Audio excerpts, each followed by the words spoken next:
Hola, querides Sin Plata ni Formers. Acá Virginia de Cata de Series y Lucía de Banda y Series.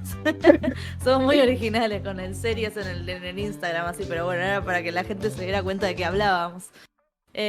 ¿Cómo estás, Vir? Bien, como muy comida por la coyuntura, digamos. Claro, porque esto, si ven el título del podcast, vamos a hablar sobre la huelga de guionistas y no estaba planeado, se nos ocurrió hoy porque en realidad íbamos a hacer otro que quizás también lo hacemos, pero queríamos hablar de esto que está pasando en este momento. Como que ya lo veníamos conversando y porque se sospechaba y cada vez se venía más cerca esta huelga o paro y entonces bueno, pero hasta anoche, digamos que terminaron las negociaciones, no estábamos seguras si se iba a dar o no. Estaba también la posibilidad de que se llegara a algún acuerdo. Lo mismo que ahora siguen negociando y entonces puede que la huelga se levante, no sé, mañana, digo. Pero desde hoy a las 00 inició la huelga y hoy a eso de las 14 iniciaron ya las manifestaciones adelante de las sedes de las grandes cadenas. He visto que fueron a Peacock, a Paramount, a Netflix, a Warner. Y bueno, ahí se ven algunas caras conocidas, algunos que les estamos conociendo la cara porque conocemos los nombres, porque son justamente guionistas. Pero bueno. Y hay muchos, claro, como que los que vimos, Mike Nichols, que es actor, pero también fue el guionista de Mike Nichols, ¿no? Sí, de White Lotus. No, Mike White. Ay, Mike White. Mike Nichols, estábamos hablando ayer con las chicas de una película, qué bruta. Mike White y Brett Goldstein, que es el guionista de Ted Lasso, pero también es nuestro amado Brett Goldstein, que también es guionista en Shrinking, además de Ted Lasso. Roy Kent, eso quiero decir. Sí. Estaba en modo Roy Kent. Everywhere, fucking Roy Kent. He's everywhere. Bueno, entonces la idea del podcast de hoy va a ser algo que a su vez yo traía con ganas de hacer, que es hablar un poco de la industria detrás de lo que consumimos, que me parece que es bastante importante. Pero bueno, nunca tenía el tiempo para meterme. De hecho, hoy vamos a tocar un poco, una parte de esta industria, explicativo, pedagógico el tema, pero mucho, muy teórico. Pero sencillo para que entiendan quienes nos están escuchando de qué va la cosa. Dale, vamos a arrancar sencillo. ¿Qué es esto del Writers Guild of America, el WGA que vemos por todos lados? Es el sindicato de guionistas o gremio que representa alrededor de unos 11.500 guionistas de televisión, cine, medios. Tengo entendido que también abarca ahora a los podcasts de ficción y también tradicionalmente incluye a los escritores de Broadway, que obviamente son industrias a su vez, o subgéneros, iba a decir, digamos, ramas de la industria que se verán afectadas de maneras diferentes, ¿no? Pero también los incluye. A su vez está dividido o conformado por dos gremios, el de los guionistas que se encuentran en el oeste, que es el más viejo, que se fundó en 1933, que tiene como cabeza a una junta de administración, y a su vez los guionistas del este, radicados en California, en Los Ángeles, que se conformó en 1954 y sus líderes se unifican en el consejo. Al revés, ¿no? Porque el del oeste, ¿no? Es el primero que debe ser de California.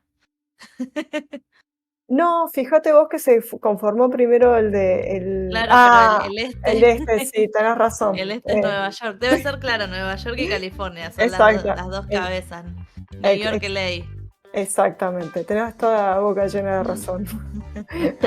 Bueno, ¿querés contar vos quién está del otro lado? ¿Quién es la Dale, patronal? porque estos son, claro, nosotros somos los trabajadores, los guionistas ahí de paro, y vos tenés a los malos, la malvada, la corpo. Que van a ver por ahí todos lados, que es tipo AMPTP, que es Alliance of Motion Picture and Television Producers, que es una asociación comercial que también está en California, que es una asociación de productoras de televisión y de cine, en donde están, por ejemplo, la Warner, ¿no? Paramount, la Sony, Universal, Walt Disney.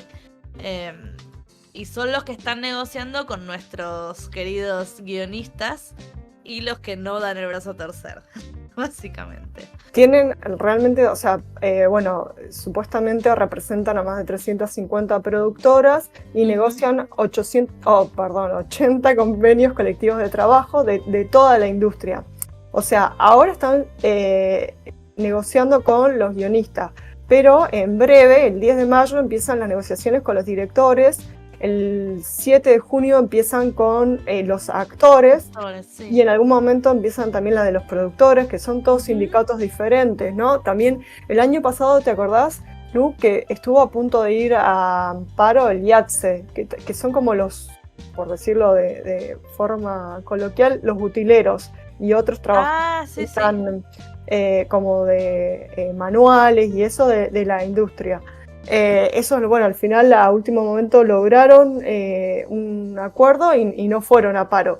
Entonces ellos creo que no van a tener que negociar, pero las otras digamos, ramas o sindicatos sí van a negociar con esta misma alianza. Así que bueno. Ya venimos hablando hace rato, lo venimos leyendo, compartiendo en nuestros Instagram, seguro todo este quilombo que está viendo con Warner Bros., con Discovery, que se abre, que se compra, que es HBO Max, que ahora va a ser Max, que van a tener contenidos, mucho reality show, que quizás les viene bien, vamos a ver eso. Disney que echó a no sé cuántos empleados.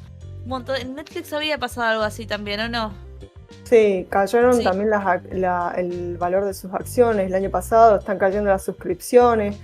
A ver, vamos, el contexto, podemos decirlo, es de grandes cambios en muy poco tiempo. Más adelante vamos a hablar un poco de la huelga previa de los guionistas de 2007, y ese contexto desde el 2007 al día de hoy, que son 15 años, cambió brutalmente.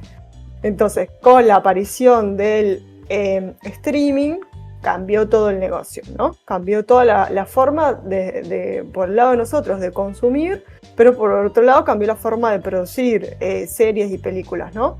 Entonces, también en cierto sentido se saturó el mercado, están yendo a pérdidas todas estas empresas y entonces están empezando a recortar. Obviamente, en vez de recortarse los salarios de los grandes ejecutivos, están cortando los salarios de los trabajadores, están cancelando series y bueno, y están haciendo otro tipo de tácticas, ¿no?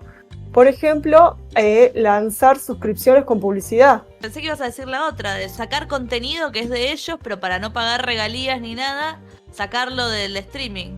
Tenés razón, esa estrategia se me había olvidado. El problema con todas también estas estrategias es que después son copiadas por el resto de una de las cadenas, por decirlo, empieza, ¿no? Netflix va a tener una suscripción con publicidad. Bueno, ahora también Max, ¿no? Y de pronto lo vamos a ver en el resto, porque es como que todas empiezan a adaptar las mismas estrategias, ¿no? Se va moldeando la industria en general.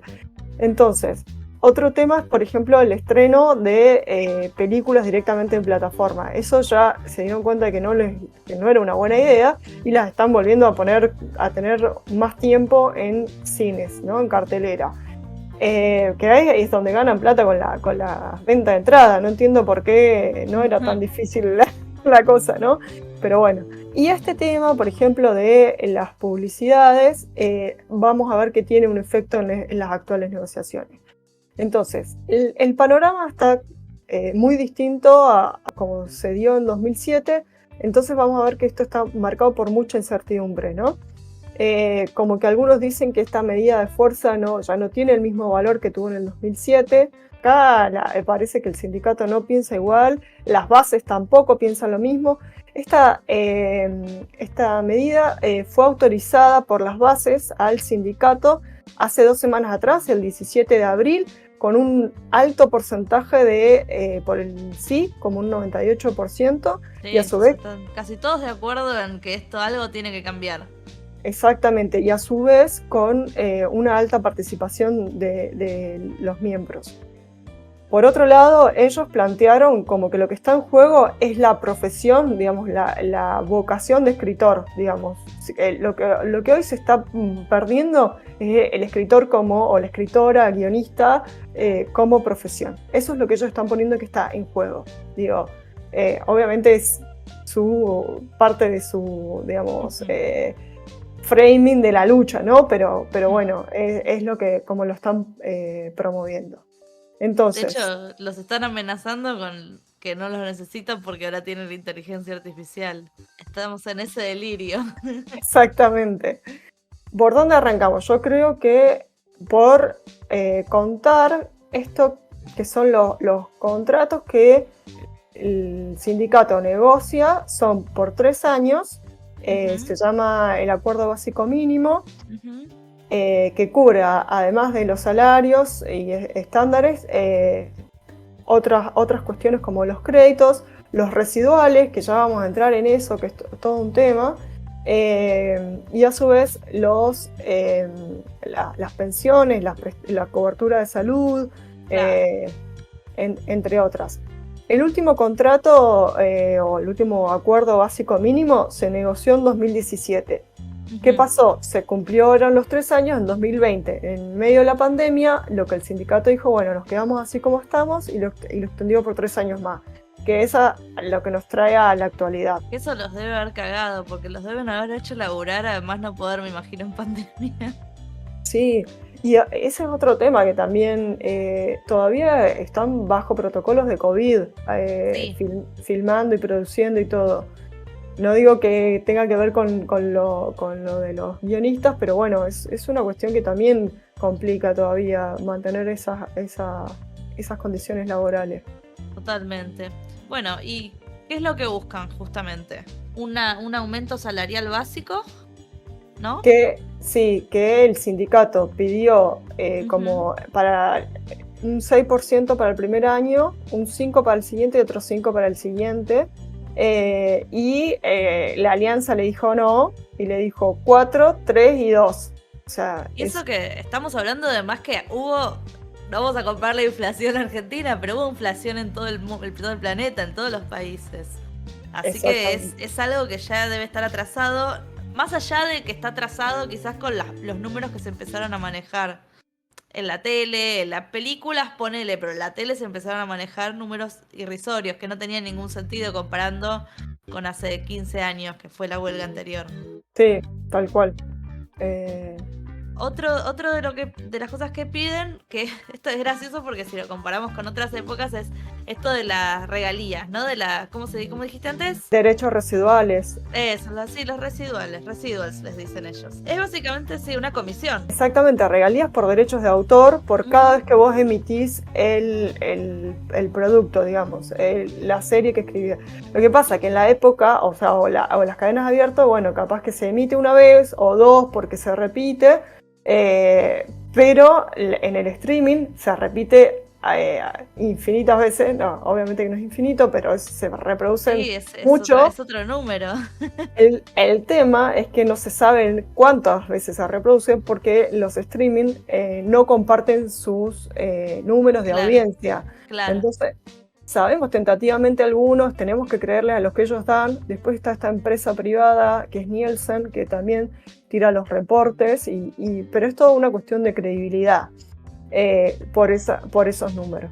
Y es algo que antes, claro, vos grababan algo y se pasaba por la tele. Después apareció el VHS y este tema del syndication, que empezaron a vender los productos, por ejemplo, la sitcoms, eso, a otros países, ¿no? Como hablamos del Chavo, por ejemplo, que se empezó a pasar en todo el mundo, en todo el planeta, hasta ahora. Eso es syndication, sindicalización, no importa. Después, con el VHS, bueno, les daban una regalía por cada venta de VHS. Y era un número más copado y tenía que ver con que fabricar el VHS era todo un proceso, ¿entendés? Entonces estaba como justificado, ponele, porque era un pedazo de algo. Cuando bajó el DVD dijeron, esto me sale nada hacerlo, así que al escritor le voy a pagar un 0,003%, una cosa, un número que no tenía nada de sentido, por cada venta de DVD. Y después empezó esto del streaming y no tienen cómo medirlo, porque ¿cómo medís cuánto te sale streamear? Que alguien lo vea por internet. Sí, porque además está el tema de las suscripciones que se pagan mensualmente, entonces como que a su vez, a ver, capaz que estamos yendo y viniendo con los temas, pero bueno, para seguir el hilo, esto de si ahora las plataformas van a tener publicidad, eso significa que no es lo mismo vender la publicidad. A ver, los que quieren vender su publicidad, ¿no? Yo tengo una crema para las paspaduras de pañales. Estoy haciendo, exactamente, estoy vinculando al último episodio de Maisel. Yo como vendedor de las cremas necesito conocer las audiencias, ¿no? Porque no es lo mismo vender mi publicidad en una serie como Merlina que venderla en una serie como Amor y Anarquía, digo, de la sueca, que es preciosa, a mí me encanta, pero no sé no tiene la misma llegada que Merlina. Igual está bien, yo estoy metiendo acá un producto que viene de afuera en Netflix, pero digo, incluso una serie Mo, que es estadounidense, pero no creo que haya tenido nada de audiencia comparada con lo que fue Merlina, por ejemplo, ¿no? Entonces, no es lo mismo poner tu publicidad en esa serie que ponerla en la otra, ¿no? Estamos de acuerdo que la llegada. Entonces, como los prime time, como los horarios donde se vende, ¿no? Hablemos de un minuto de anuncio en el Super Bowl. $7 millones. Claro, nada que ver. Entonces, bueno, yo creo que ahí eso también es interesante, como que se está produciendo a su vez un diálogo con la vieja televisión. Ay, qué porque las publicidades, no. Y bueno, pero las cadenas que estén en publicidad, Pluto TV o claro, les las va re FAST, bien.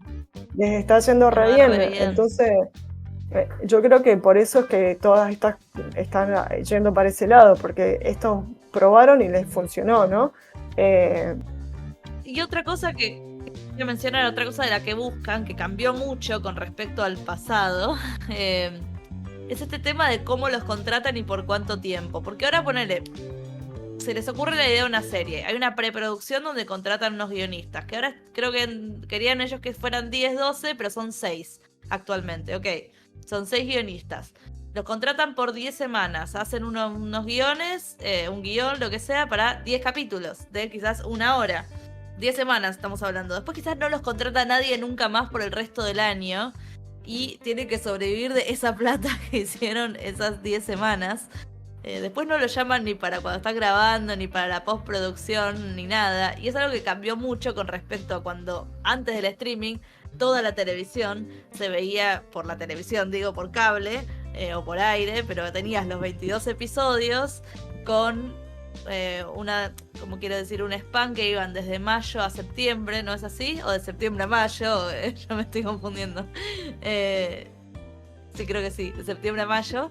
Entonces tenían 22 episodios, eran todos esos meses que iban a laburar. Era una cosa como mucho más oficinista, ¿no? De ir todos los días o tantas veces por semana, y que es algo que cambió en realidad en el mundo, si querés comparar los trabajos de oficina con ahora el home office freelance, ponele, si querés comparar algo.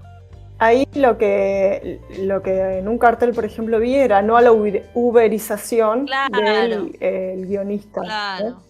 Pero, pará, lo que vos mencionabas en la preproducción se llaman mini rooms, que viene de writer's room, que es la sala de guionistas.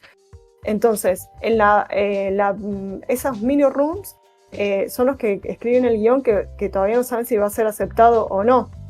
Entonces, es como que, bueno, y escriben capaz varias versiones, qué sé yo, lo presentan, le dan luz verde, y ahí no necesariamente todo ese grupito pasa al hacer como la serie en sí. Ujú. Entonces como se quedan en el camino. Y además esos cobran chaucha y palito, por decirlo en criollo. Entonces, a su vez, como vos decías, no bajan al set, como dicen, Claro. que antes era una práctica muy común y la que se aprendía un montón como guionista. Creo que ahora el único que permitió eso fue John Ryan, que es el escritor del Agente Nocturno, que es un tanque de Netflix, porque él fue dirigente del sindicato de guionistas. Entonces pidió permiso para que pasara eso. Pero como que si no pasa ya eso. También lo vi en un tuit del creador de BoJack Horseman, como que decía, esto nunca más pasó, de que bajaran. Entonces, bueno... Que no los participan, los dejan como muy al costado. Y es ridículo, porque es el guión. Exactamente. Y bueno, lo que ellos decían, lo que también pedían es que, bueno, como un mínimo de 6 guionistas y una vez que ya tiene luz verde, y si se agregan episodios, como que entre una persona más cada 2 episodios y como en un máximo de 12 por room. Esta propuesta entonces eliminaría a los escritores que hacen toda la temporada cuando es un solo escritor, que no es muy frecuente, pero pasa. Por ejemplo, Taylor Sheridan, que es el creador del multiverso de Yellowstone, escribió él solo la precuela 1883. ¿Él solo? Entonces sí, él solo no necesitó un writer's room. Entonces, obviamente él choca con esta propuesta de los guionistas. Totalmente. Obviamente las compañías no quisieron, porque es como que ellos sienten que perderían el control sobre el empleo, que es una prerrogativa propia de las compañías. Entonces, bueno, es esa la permanencia, digamos, la dotación obligatoria al personal, así lo mencionó la Alianza de Productores Cinematográficos en su comunicado oficial, y la duración de los empleos, que eran los principales puntos de fricción, digamos, no se resolvieron. Lo mismo que este tema que mencionábamos antes de los residuals o regalías. También pensar que, qué sé yo, antes como que me parece como tenían como un laburo asegurado, me parece muy de otra época. Porque las temporadas seguían, más o menos te iba bien, te van a otra temporada de 22 capítulos y qué sé yo. Y ahora además de qué pasa esto, quizás no le dan luz verde, porque cuántas series se preparan y no salen nunca. Le dan luz verde, la hacen, quizás la cancelan, porque cuántas series cancelan después de una temporada, o quizás la temporada 2 sale 3 años después. Entonces quiero marcar es que quizás están mucho tiempo sin laburar. Y algo que yo pensaba, o todo el mundo debe haber pensado, como que embole esto de la huelga, porque creo que vos lo dijiste, ¿cuántas familias se van a quedar sin laburo, sin comida, sin plata? Y uno de los podcasts que escuché, que era uno de los tipos del sindicato, decía, igual no estamos trabajando, o sea que esto tampoco nos cambia mucho, porque estamos trabajando 3 meses al año. Entonces quizás parar ahora no es claro, qué cambio. Es que trabajan como por proyectos, digamos, y entonces, primero, como vos decís, puede que no pase todo lo que trabajaste en el mini room, no pase, no le den luz verde y ahí te pagaron nada, chau chipalito. Y a su vez, ponerle que la serie salió por 10 episodios nada más, trabajás 3 meses y ya está. Y además estamos en el auge de las miniseries. No, incluso, por ejemplo, la otra vez estaba escuchando un podcast sobre La Diplomática y habían tardado 4 meses en filmarla, o sea, en producirla. Después está todo el tema de postproducción y todo eso, pero ya ahí a los guionistas no los necesitan. Claro. Que es con lo que van a seguir laburando ahora, con las series que ya estén en postproducción. Entonces, sí, son 3-4 meses digamos, de laburo para ellos.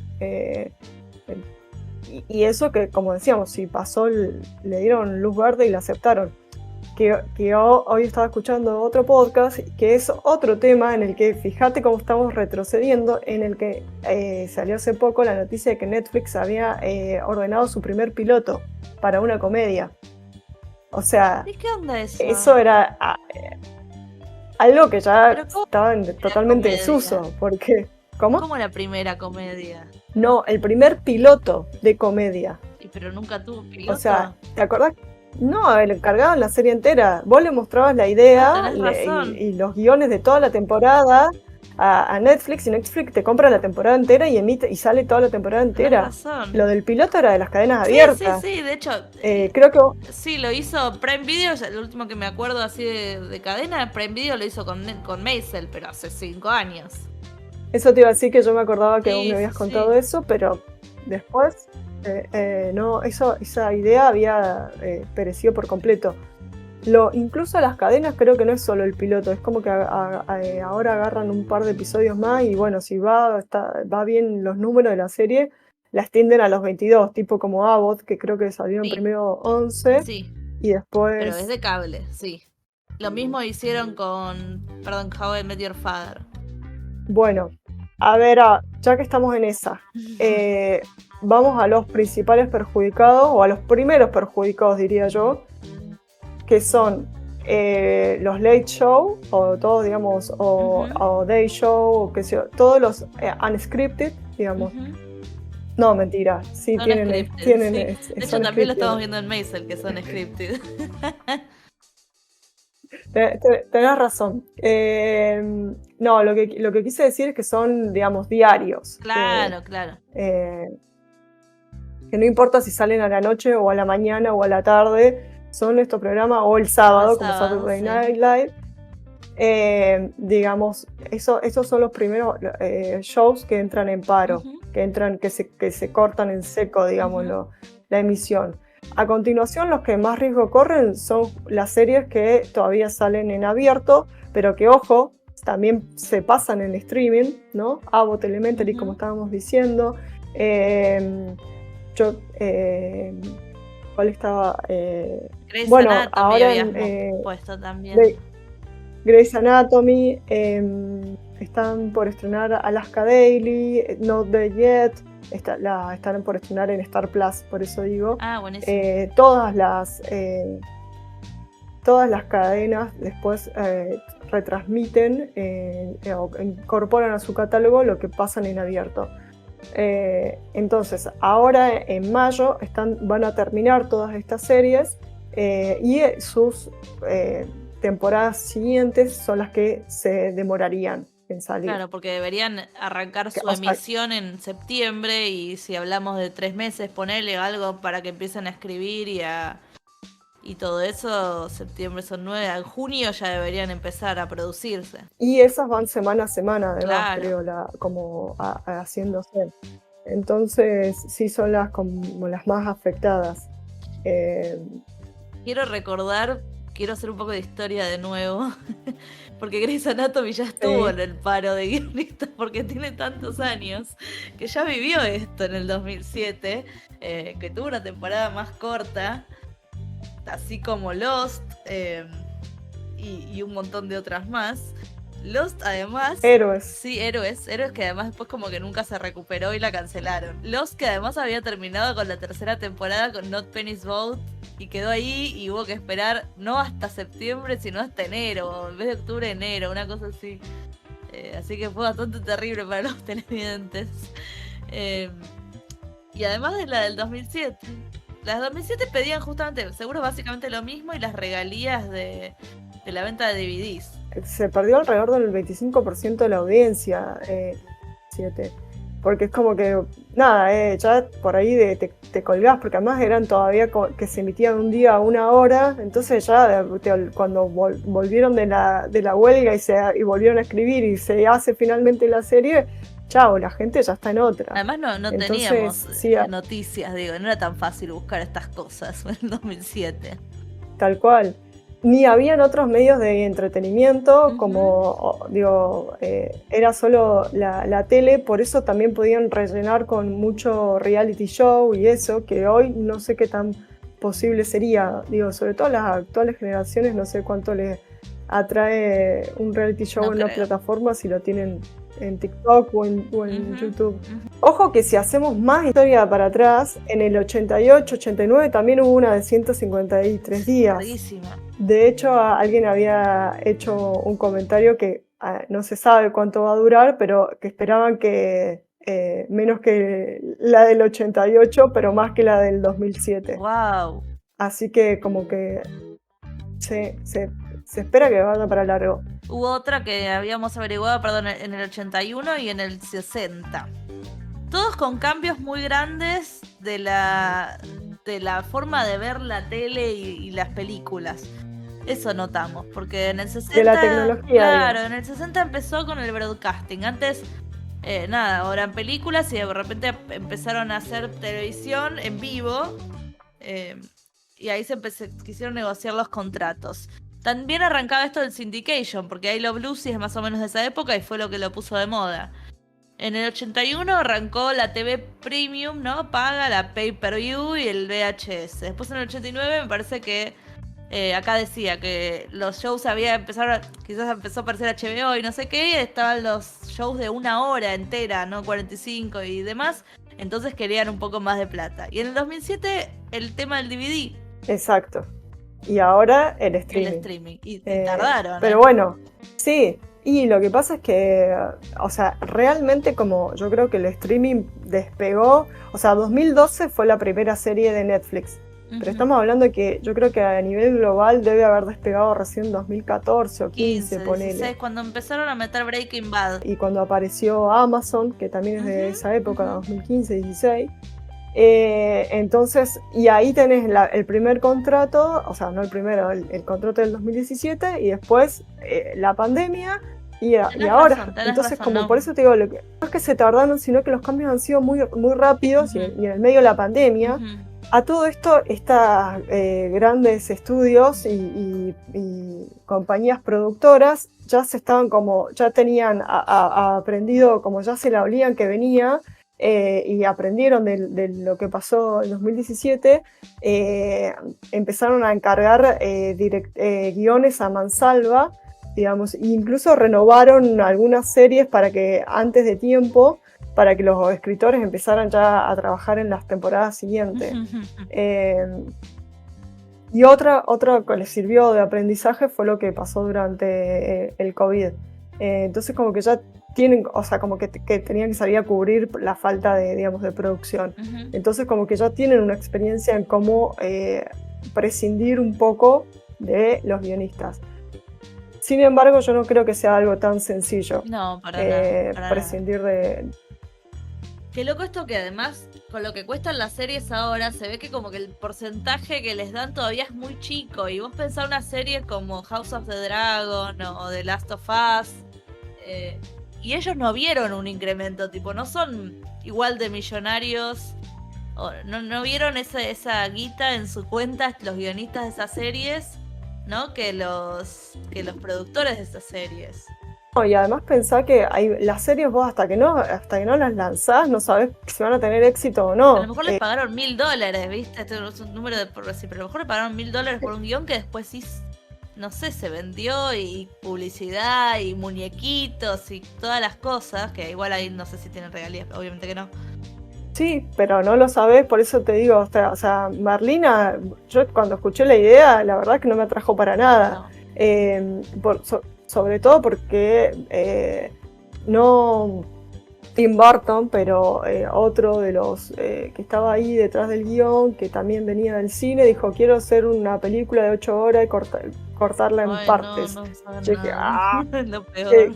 ¿Qué van a hacer? O sea, sí, cuando ya dicen que quieren hacer una película de tantas horas y cortarla, vos decís, bueno, esta gente no conoce el concepto de lo episódico. No. Y sin embargo, nada, si lográs que la gente, o sea, la gente que no escuchó estas cosas o no está en esta, no es tan nerda como nosotras, va, la mira, se entretiene y no le importa si es una película de 8 horas cortada en partes. Entonces, y más si la podés ver de corrido, bingearla, capaz que ni te das cuenta la diferencia entre una película de 8 horas y una serie. Entonces, creo que por eso, hasta que no la metes y no sabes qué éxito va a tener.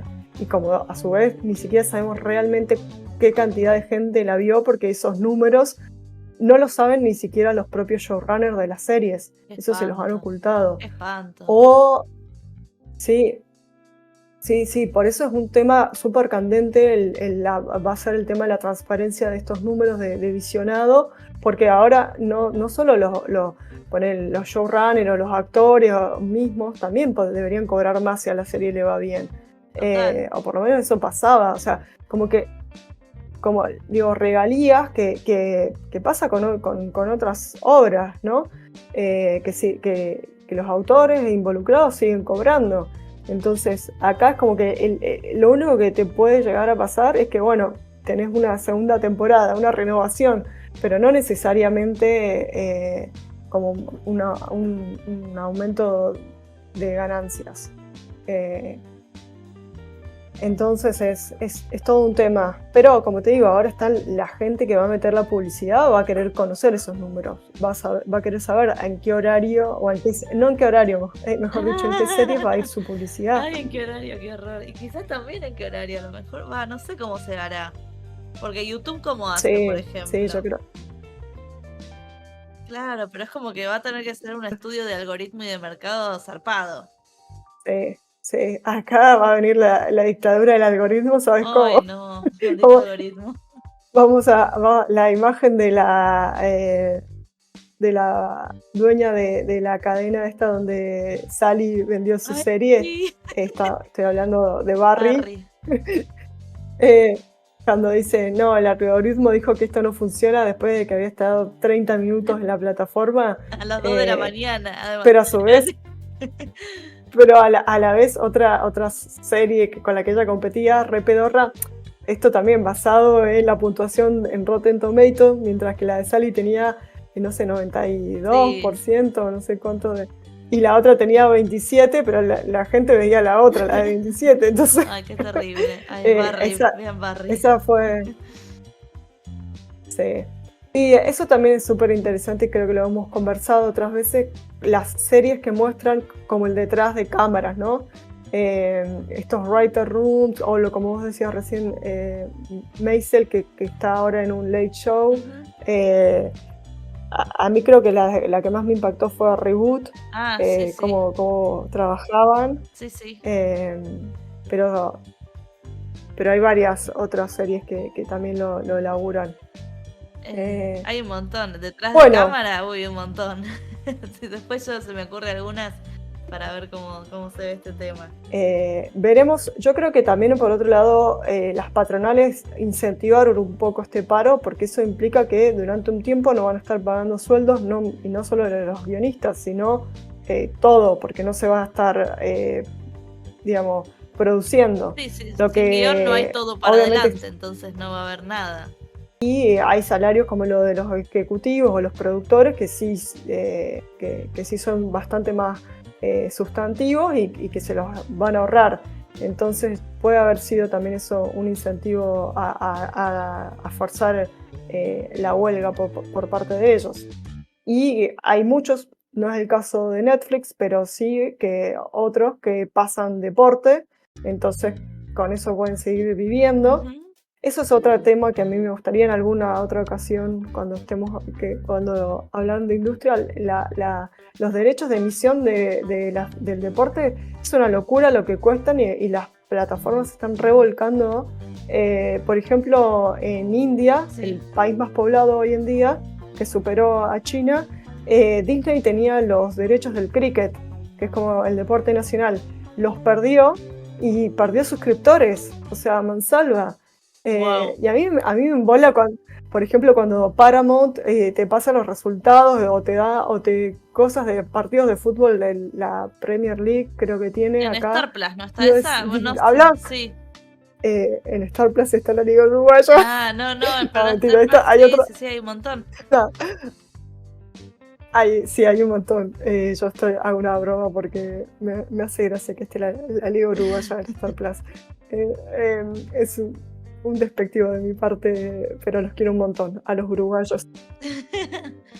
Quizás por eso también están subiendo mucho el costo de suscripción, ¿no? Y lo escuchamos en uno de estos podcasts español fuera de serie, ¿no? Que hablaban de cómo están aumentando estos costos. El costo de lo que te sale Netflix, lo que te sale HBO. Es que, a ver, vamos al quid de la cuestión. No están perdiendo ganancias de ellos ni los CEOs de estas compañías, pero lo están trasladando los costos a los laburantes o a los consumidores, aumentando la suscripción, cortando esto de compartir cuentas, ¿no? Ahí en España empezaron Sí. a eliminar la posibilidad de compartir cuentas y perdieron un montón de suscriptores, nuevamente no sabemos cuánto, porque algunas notas hablan de 1 millón, otras de 2 millones. Es un montón. Es mucho, es poco. Es un montón. Es un montón. A su vez, por otro lado, no es un dato certero, porque si hay gente que, bueno, no me dejas compartir, entonces me hago una suscripción yo, que antes la compartía con mi amigo, ¿no? Entonces ahora tienen 2 suscripciones, Bueno. que es lo que busca Netflix. Pero hay gente, por otro lado, que dijo, no, se bajó del carro. Entonces, bueno, otros volveremos a la piratería. ¿Volveremos Digo, o nunca nos fuimos? En realidad iba a decir eso, pero bueno. Digo, está muy, muy incierto todo este mercado, en constante reacomodo. Y a ver qué pasa, qué nos depara el futuro. Por ahora, lo que comentábamos al inicio, se estima que la huelga podría llegar a durar como mínimo hasta fines de junio y a servir de marco para las negociaciones del resto de los sindicatos como decíamos, directores, que arrancan a negociar el 10 de mayo. Representa 19.000 directores. De actores que inicia el 7 de junio y todos terminan sus contratos el 30 de junio. Estos gremios no son tan combativos y no es esperable que vayan a huelga, pero podría darse. Hoy están apoyando fuertemente a los guionistas y ellos también entienden cómo está la situación. Entonces, no te extrañe que ellos también habiliten por lo menos la posibilidad de ir a huelga como para... Y yo creo que si no van todos, o sea, actores, directores, productores y guionistas a huelga, los pobres guionistas solos no sé si alcanza para hacerles torcer el brazo a la alianza. Lo bueno es que están teniendo, porque también los puede cagar, como Netflix, por ejemplo Netflix y algunas otras plataformas son tan globales, también los pueden cagar, aunque no es tan fácil, pero buscando guionistas en otras partes del mundo. Digo, no es tan fácil porque si querés escribir un show como para la audiencia yankee es muy difícil buscar gente de otros lados, porque es algo como que viene con conocimiento y la idiosincrasia yankee, ponele. Pero, ¿qué ibas a decir? Bueno, algo que teníamos nosotras apuntadas es el tema de la solidaridad internacional que están teniendo no solo las ramas de la industria, sino los escritores de varias partes del mundo, como Irlanda, Italia, Gran Bretaña, se pronunciaron a favor y que ellos no van a escribir nada que les pidan desde Estados Unidos en solidaridad, lo cual se están perdiendo un ingreso, pero es re importante eso. A ver, pareciera el sindicato a su vez, digamos, los guionistas que están en el sindicato no pueden escribir ni una coma durante la huelga, no pueden negociar nada para futuro, es como que ni le tienen que decir a sus propios representantes que dejen de buscarles laburo, digamos, eso es en esas las condiciones. ¿Qué pasa si un escritor que no está en el sindicato se pone a escribir y bueno, le prohíben el ingreso al sindicato de por vida? Ay, Dios. O sea, y no queda bajo las negociaciones del sindicato. Su contrato laboral no va a estar regido por las condiciones que consiga el sindicato. Entonces es todo un tema quedar por fuera del sindicato o la posibilidad de poder ingresar a futuro. Que a ver, estar en el sindicato, cuando nosotros arrancamos diciendo la cantidad de personas que representaban, alrededor de 11.500, parecería que no son tantos trabajadores, pero implica que cierto reconocimiento ya, haber vendido, digamos, su guión y juntar unidades, tenés que juntar alrededor de 25 unidades, que depende si escribís un episodio de una serie, si reescribiste un guión, vas juntando esas unidades. Si llegás a hacer el de una película entera, creo que te dan las 24 unidades, que a su vez cualquiera de estos guiones se los tenés que haber vendido a alguna de estas productoras de la Alianza, que son la patronal, y a su vez después, si vos querés la membresía completa, tenés que pagar $2.500. Lo cual, digo, no es moco de pavo. Entonces, bueno, es un sindicato bastante particular, digo, no es por ahí como la idea que nosotros tenemos de lo que es un sindicato, que son mucho más universales, y las cuotas un poco más accesibles. Vamos a ver qué pasa en este marco. Y en una de esas quizás tenemos un respirito, ¿no? Para ponernos al día con las cosas. Ojo que estamos a su vez en el mes de mayo y sabemos que el 31 cierra la ventana para los semis, así que no se preocupen que este mes van a abundar los estrenos de series. Por lo menos tendría que ser demasiado larga como para que te puedas poner al día, Lucía, con las series. No, va a ser imposible. 100 días. Ojalá que no lleguen a tanto. No, ojalá que todas las preguntas que nos quieran hacer y dejar, trataremos de darles respuestas. Así que díganos qué piensan a ustedes del paro, de esta medida. Ojalá les haya interesado. Hoy nos pusimos a buscar información y no había tanto en español al respecto, por ejemplo, así que nos pareció copado hacerlo. Quizás no salió muy organizado porque había mucho para explicar, mucho para decir. Yo creo que la idea se entiende, la idea de por qué paran y qué piden es lo que espero que se haya entendido. Básicamente estabilidad laboral, mayores ingresos y bueno, que sean tenidos en cuenta en estos cambios de la tecnología y de la forma de producir y de consumir, que me parecen demandas bastante justas.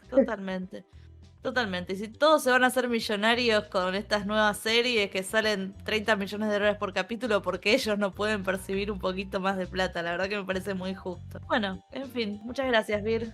No, gracias a vos, Lucía. Eso fue todo por hoy, desde este especial de Sin Plata ni Forma, un boletín informativo, así que después cuéntenos qué les pareció este tipo de episodios, si les copa así un poco de información entre tanta serie y película. Y déjennos sus comentarios acá en el post en Instagram en @sinplata ni forma. Y muchas gracias. Y como dice Soy la Rochi, vuelvan prontos.